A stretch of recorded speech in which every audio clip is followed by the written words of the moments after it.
आजकाल पूर्ण देशभरात सगळीकडेच उष्णतेचा कहर वाढतोय आणि सगळीकडे आवाहन केले आहे की स्वतःची काळजी घ्या. भरपूर पाणी प्या, शरीर हायड्रेट ठेवा, हलके पातळ कपडे वापरा. बाहेर जाताना गॉगल, छत्री आणि टोपीचा वापर करा. प्रवासात पाण्याची बाटली सोबत ठेवा. उन्हात ओल्या कपड्यांनी डोके, मान, चेहरा झाका. ORS, लिंबू पाणी पीत जा.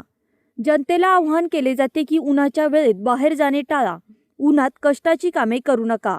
लहान मुलांना पार्क केलेल्या वाहनात ठेवू नका. गडद आणि घट्ट कपडे घालणे टाळा. चहा, कॉफी, कोल्ड्रिंक्स पिणे टाळा. शिळे अन्न खाणे टाळा असे मेसेज आजकाल सगळीकडेच दिले जातात. पण जुन्नर तालुक्यातील उष्णतेचे हवामान 42 सेल्सिअस झाले. त्यामुळे शेतात काम करणारे शेतकरी, शाळकरी मुलं, जनावरे यांना खूप त्रास होत आहे. एकतर पाण्याची लेवल खाली गेल्यामुळे पाणी कमी झाले आहे. त्यात विजेचा लपंडाव चालूच आहे. याचा सर्वांना फटका बसत आहे. अशातच जुन्नर तालुक्यातील येणेरे गावातील प्राथमिक आरोग्य केंद्रात उष्माघाताच्या बाबत योग्य अशी खबरदारी येथील प्राथमिक आरोग्य केंद्रांनी घेतली आहे व आजूबाजूच्या गावातील सर्वांना आवाहन केले आहे की जर काही उष्णतेचा त्रास होत असेल तर येणेरे प्राथमिक आरोग्य केंद्रात येऊन त्यावर उपचार करणारे डॉक्टर आहेत आणि तशी औषधे आहेत. खरोखरच येणेरे गावातील प्राथमिक आरोग्य केंद्राने गावच्या नागरिकांसाठी उचललेले हे पाऊल खूप आनंदाचे आणि अभिमानास्पद आहे. कारण उष्णतेमुळे खूप लोकांना त्रास होत आहे आणि प्राथमिक आरोग्य केंद्राने पूर्ण जबाबदारी घेतली आहे की नागरिकांना आवाहन केले आहे जर कोणाला काही त्रास वाटत असेल तर त्यांनी येणेरे प्राथमिक आरोग्य केंद्रात येऊन उपचार करावे.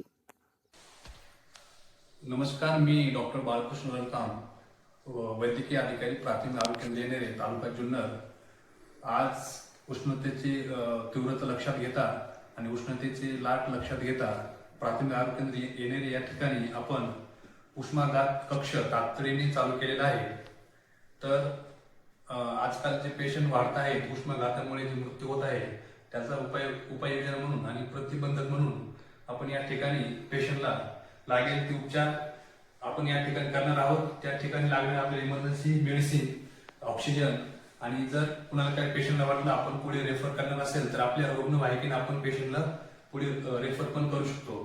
तर सर्व प्राथमिक आरोग्य केंद्र येणारे या कार्यक्षेत्रात असणाऱ्या सर्व लोकांना मला एकच आव्हान असेल, सांगायचं असेल की त्यांनी उष्माघातापासून आपलं संरक्षण करावे.